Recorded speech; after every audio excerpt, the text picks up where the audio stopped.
Hello students, आज के इस वीडियो लेक्चर में हम इलस्ट्रेशन नंबर 7 सॉल्व करेंगे। Given below is the balance sheet of Jaya, Maya and Mamata who are sharing profit and losses as 3:3:1। आपको है ना सम के ऊपर नजर घुमा लेनी। आप यहाँ देखोगे कि सम में ना आपको जर्नल एंट्रीज पास करने बोला in the books of the firm. मतलब यहाँ पे आपको बैलेंस शीट वगैरह नहीं पूछी, आपको profit and loss, adjustment account, revaluation account आपको नहीं पूछा है, पार्टनर्स कैपिटल नहीं पूछा है।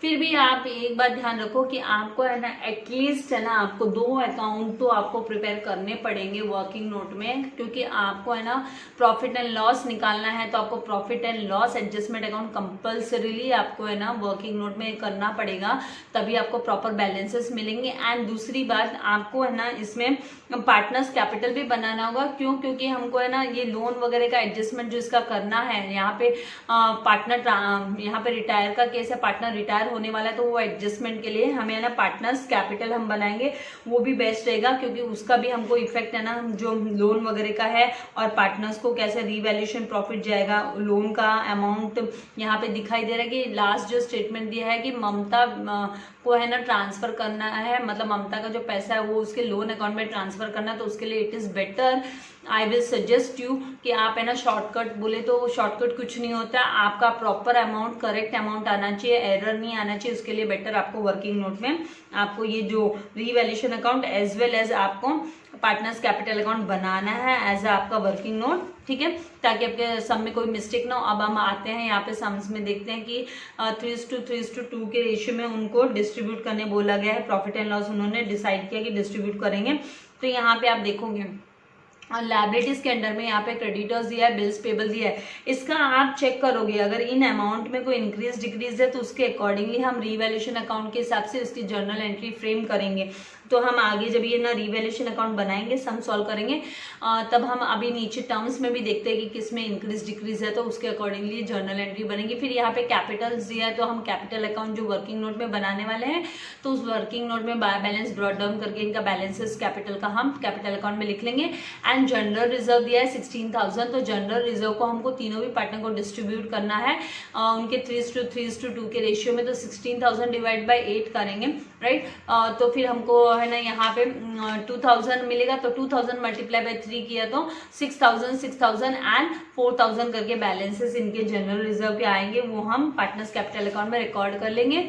फिर यहाँ पे जो एसेट्स दिया है, यहाँ पे एसेट्स में है ना बैंक दिया है, तो बैंक का बैलेंस जो दिया है 21,600 दिया है। ये हम चेक करेंगे पेमेंट वगैरह कुछ है कुछ, तो उसके अकॉर्डिंगली अगर हमको कोई डिफरेंसेस आएगा, कुछ पेमेंट वगैरह का है, तो कोई जर्नल एंट्री फ्रेम होगी तो इट्स ओके, अदरवाइज हमको इसको एज इट इज छोड़ देना है, क्योंकि हम बैलेंस शीट नहीं बनाने वाले हैं। यहाँ पे प्लांट एंड मशीनरी में, डेटर्स में, life stock, equipments and investment, इन सब पे कोई एडजस्टमेंट है तो उसके हिसाब से फिर जर्नल एंट्री फ्रेम होगी। अदरवाइज है ना इन अमाउंट को हमको कहीं पे लिखना तो है नहीं, क्योंकि बैलेंस शीट हम बना नहीं रहे। अगर कोई पार्टनर टेक ओवर करता है तो इसका इफेक्ट दिखाई देता है, अगर कोई इंक्रीज डिक्रीज है तो इफेक्ट दिखाई देगा, क्योंकि हमें यहाँ पे जर्नल एंट्री बनानी है। अभी यहाँ पे on 1 April 2019 Mamata retired from the firm on the following terms. Mamata retire हो गई, मतलब ये जो ममता है जो सेकेंड जिसको 2 पार्ट्स लेती है वो रिटायर हो गई है, ठीक है। तो यहाँ पे क्या बोला है कि assets to be revalued as under, assets को रिवैल्यू करने बोला। तो लाइफ स्टॉक आप देखोगे कि 24,000 दिया है आपको नया अमाउंट रिवैल्यूड, और आप देखोगे कि एसेट्स में वो 25,200 दिखाई दे रहा है पुरानी जो बैलेंस शीट में। तो इसका मतलब यहाँ पे डिक्रीज हुआ, इसके लाइफ स्टॉक के अमाउंट में क्या हुआ, डिक्रीज हुआ। तो यहाँ पे ना जर्नल एंट्री जो होती है वो revaluation account debit to livestock account करके जर्नल एंट्री होती है रिडक्शन की, 1,200 का रिडक्शन हुआ। एज वेल एज यहाँ पे आप देखो प्लांट पे 32,000 दिखाई दे रहा है, और आपके बैलेंस शीट में प्लान 34,800 दिखाई दे रहा है। तो मतलब यहाँ पे भी 2,800 का डिक्रीज हुआ, डिप्रिसिएशन हुआ। तो इसके लिए भी आप जब जर्नल एंट्री लिखोगे तो revaluation account to plant and machinery account हम लिखने वाले हैं। फिर नेक्स्ट आप देखोगे कि यहाँ पे इक्विपमेंट्स में बोला है 16,800, और आपका इक्विपमेंट्स यहाँ पे एसेट्स में 16,000 दिख रहा है। तो मतलब यहाँ पे इक्विपमेंट्स अकाउंट डेबिट टू आपको रिवैल्यूएशन अकाउंट लिखना होगा, और इक्विपमेंट्स में आपको ये जो 800 का डिफरेंस है वो दिखाना है, राइट, क्योंकि यहाँ पे इंक्रीज हुआ है करके। फिर नेक्स्ट यहाँ पे आप सेकेंड एडजस्टमेंट में देखोगे कि an item of 400 from creditors, जो क्रेडिटर्स से जो 400 रुपये का आइटम लिया था, इज नो लॉन्गर लाइबिलिटी, अब वो कोई लाइबिलिटी करके नहीं है। इसका मतलब यहाँ पे लाइबिलिटीज डिक्रीज हो रही है, राइट, लाइबिलिटी यहाँ पे डिक्रीज हो रही है। तो इसकी जब भी डिक्रीज होता है लाइबिलिटीज, तो हम है ना क्रेडिटर्स अकाउंट, ये जो क्रेडिटर्स कम हो रहा है तो creditors account debit to revaluation account, इसकी जर्नल एंट्री फ्रेम करने वाले एंड फिर हम उसके अकॉर्डिंगली अमाउंट एडजस्ट करने वाले हैं। तो यहाँ पे प्रॉपर एडजस्टमेंट हमको करना होगा। फिर यहाँ पे बोला कि राम आ customer may or may not be able to, वो पे कर भी सकता है और नहीं भी कर सकता। तो ये मतलब मेरा डाउटफुल केस हो गया, may or may not be able to pay, मतलब वो डाउटफुल केस हो गया, डाउटफुल डेब्ट्स हो गए 2000 के। तो मतलब ये आरडीडी आ गया यहाँ पे। तो आपको आरडीडी आ गया तो रीवैल्यूएशन अकाउंट डेबिट टू आपको आरडीडी करके रिकॉर्ड करना होगा, राइट। तो इस तरीके से यहाँ पे ना डेटर्स पे हमारा आरडीडी होने वाला है, लेकिन हम बैलेंस शीट नहीं बना रहे हैं इसलिए हम उसका वैसे इफेक्ट नहीं दिखाएंगे, लेकिन रीवैल्यूएशन अकाउंट में हम जरूर दिखाएंगे।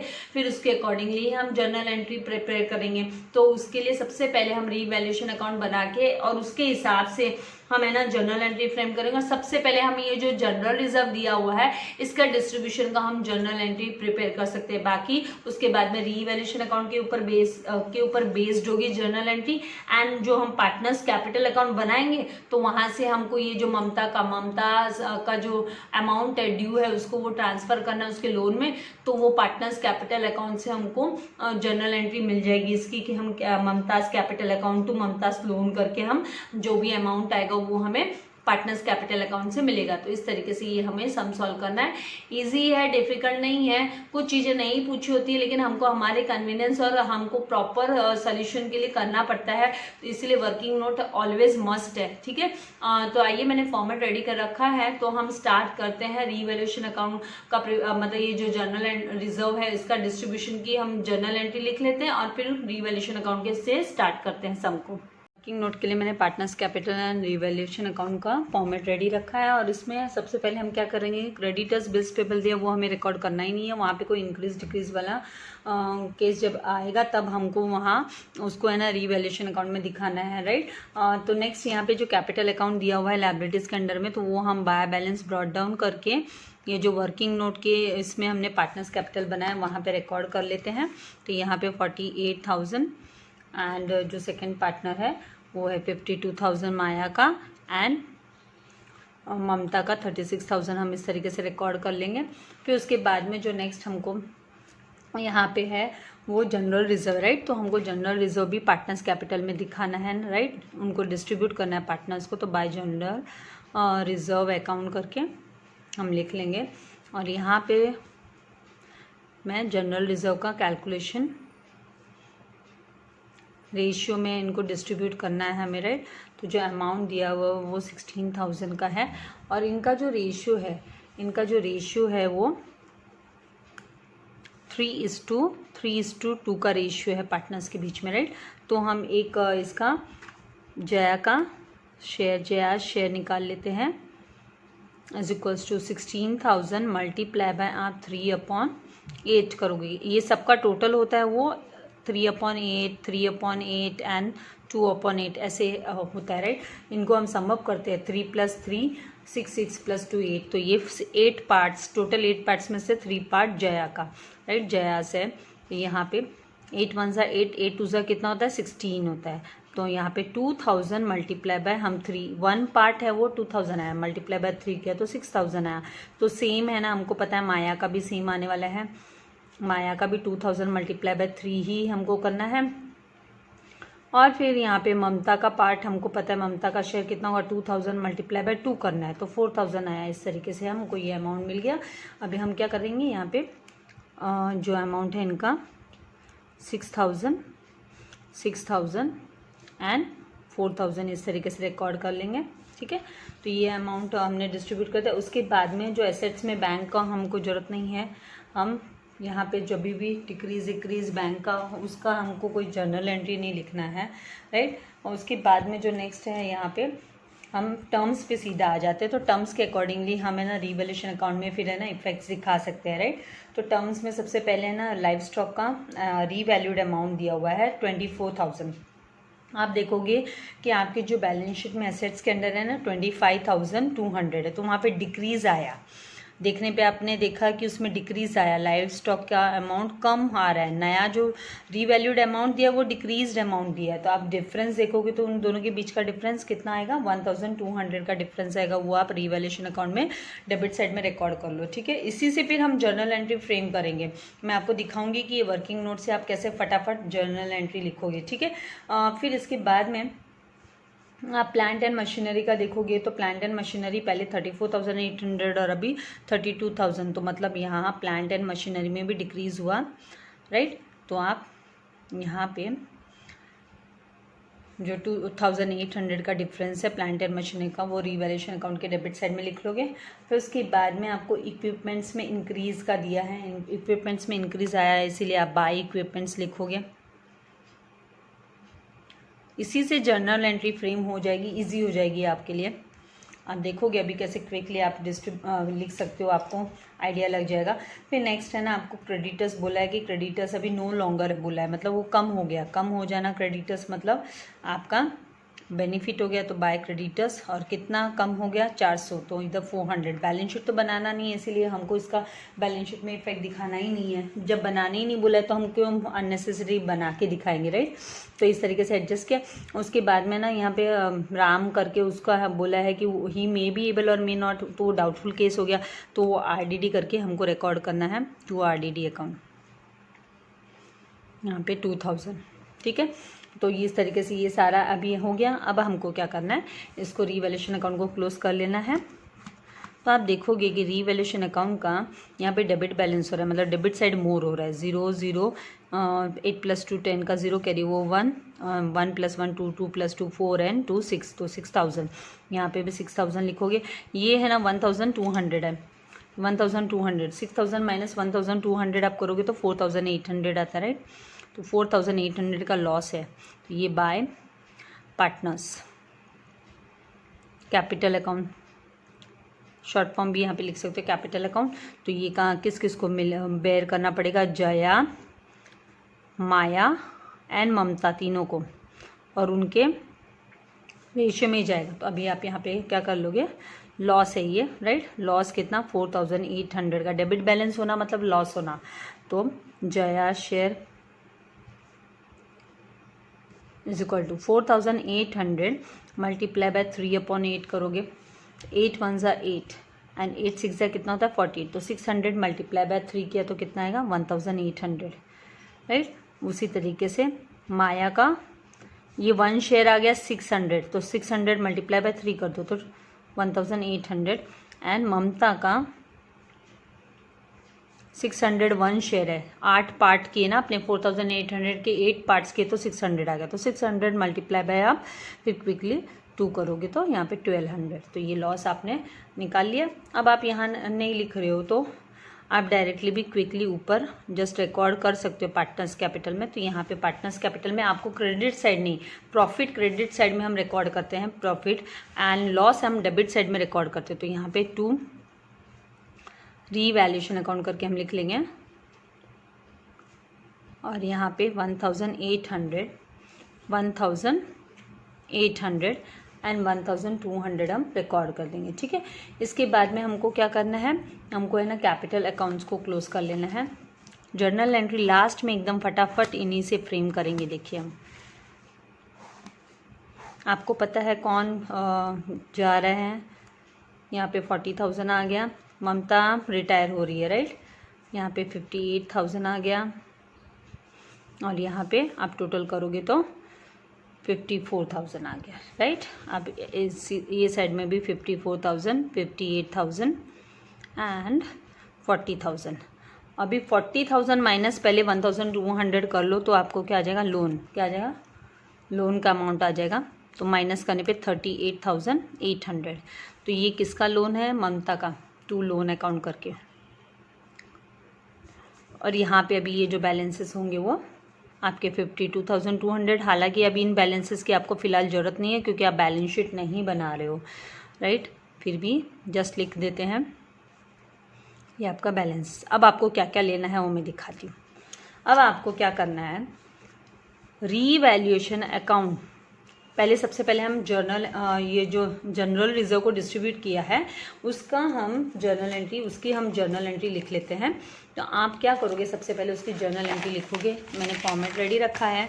तो सबसे पहले ये जो जनरल रिजर्व है उसकी जनरल एंट्री जो हमें वो फ्रेम कर रहे हैं, तो हम उसके लिए यहाँ पे 2019 अप्रैल 1 राइट, यही डेट पूरे फुल इसमें आने वाली है। तो आपको आगे बार बार डेट लिखने की जरूरत नहीं है। और सबसे पहले जो होगी एंट्री आपकी जनरल रिजर्व, आपने कहाँ से, आप यहाँ से फटाफट इजीली हो जाएगा आपकी, आप कैपिटल अकाउंट के यहाँ से इसको ले लिया, general reserve account debit to Jaya's capital, to Maya's capital, to Mumtaz capital. तो टू जयास कैपिटल अकाउंट, उसका जो बैलेंस है 6000, to Maya's capital account 6000, to Mumtaz, यहाँ पे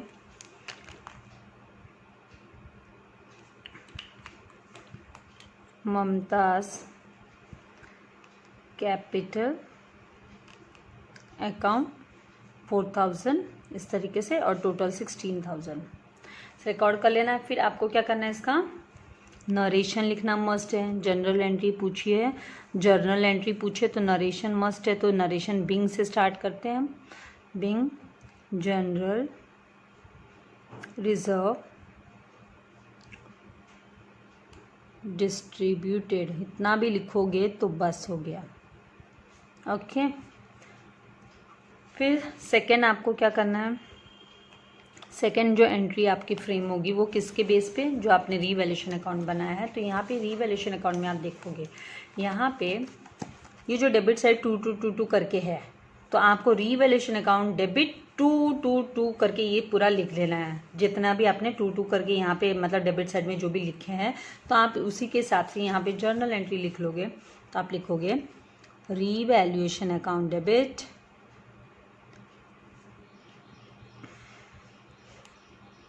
और आप कंबाइन एंट्री ले लोगे ना, इसीलिए आपको सेपरेट नहीं, revaluation to livestock, revaluation to plant and machinery, to revaluation to RDD, ऐसे आपको सेपरेट लिखने की जरूरत नहीं है। आप उसके कंबाइन एंट्री बना दोगे राइट। तो यहाँ पे और फिर वो कंबाइन आपका अमाउंट 6000 आ जाएगा। तो रीवैल्यूएशन अकाउंट डेबिट में आप यहाँ पे 6000, ठीक है। अब इनका ये to livestock account 1200 record कर लोगे। फिर to plant and machinery account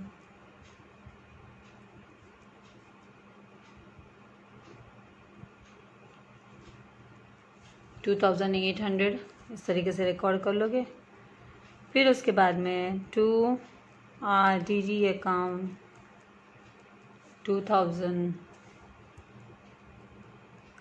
ठीक है। और अब इसका आपको नरेशन लिखना है। बिंग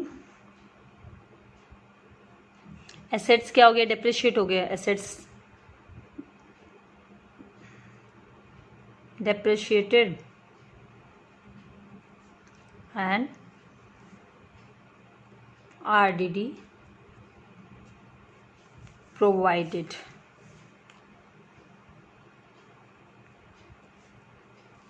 ओके, उसके बाद में थर्ड जो आपकी जर्नल एंट्री होगी वो देखिए इससे बनाओगे आप। क्रेडिट साइड का आप बाय का equipments account debit, creditors account debit करके लिखोगे to revaluation account. Equipments account debit, creditors account debit to revaluation account. तो आप यहाँ पे लिखोगे equipments account debit 800, creditors combine entry कर रहे हैं हम अकाउंट डेबिट 400, ठीक है, टू रीवैल्यूएशन अकाउंट 1200 हो गया टोटल। अब यहाँ पे इसका नरेशन लिख दोगे। Being equipments appreciated and creditors decreased in value। हो गया इस तरीके से नरेशन। अब आप क्या करना है, ये जो रीवैल्यूएशन अकाउंट में है, ये जो लॉस है ना, इसको भी रिकॉर्ड करना है आपको। तो लॉस में यहाँ पे Jaya's capital account, Maya's capital account, Mumtaz capital account to revaluation account, ठीक है। तो यहाँ पे ये वाला जो हमने डिस्ट्रीब्यूशन किया लॉस का, वो अगर प्रॉफिट होता तो हम क्या करते, revaluation to Jaya's to Maya's to Mumtaz ऐसे आता। यहाँ पे लॉस है इसलिए Jaya's capital account debit, Maya's capital account debit, तो हम यहाँ पे लिखेंगे fourth Jaya's capital account debit, amount कितना है 1800। Maya's capital account debit 1800। फिर Mumtaz capital account debit 1200 to कहाँ से आया, तो to revaluation account, to revaluation account.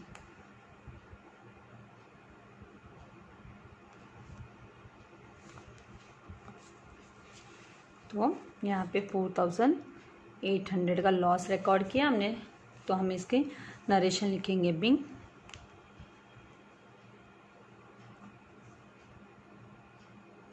Loss distributed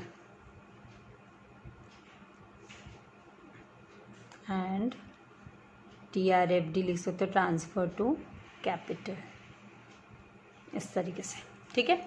उसके बाद में जो लास्ट आपकी जो जर्नल एंट्री होगी वो लोन लेके होगी। अब हम ये बैलेंसेस वगैरह की नहीं करेंगे, हमने इनकी जर्नल एंट्री बना दी। अब ये जो लोन में जा रहा है ना, इसका हमको यहाँ लिखना है, लोन का, ठीक है। तो अब हम ये जो लोन वाली एंट्री है उसको हम लेंगे Mumtaz loan account.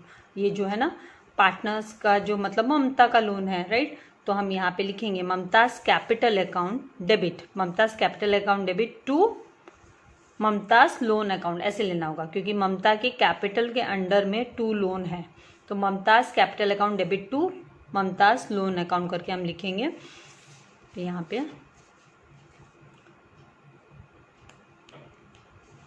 Mumtaz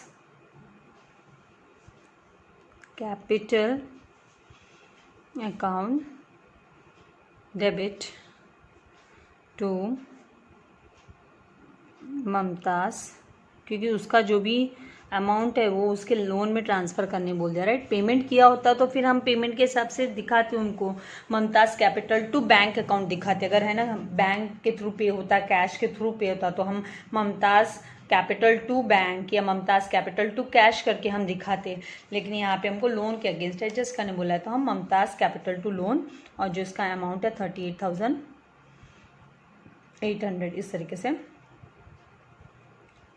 record कर लेंगे। और फिर हमको नरेशन लिखना है, हम लिखेंगे बिंग बैलेंस अमाउंट, ये ड्यू अमाउंट भी लिख सकते हैं हम,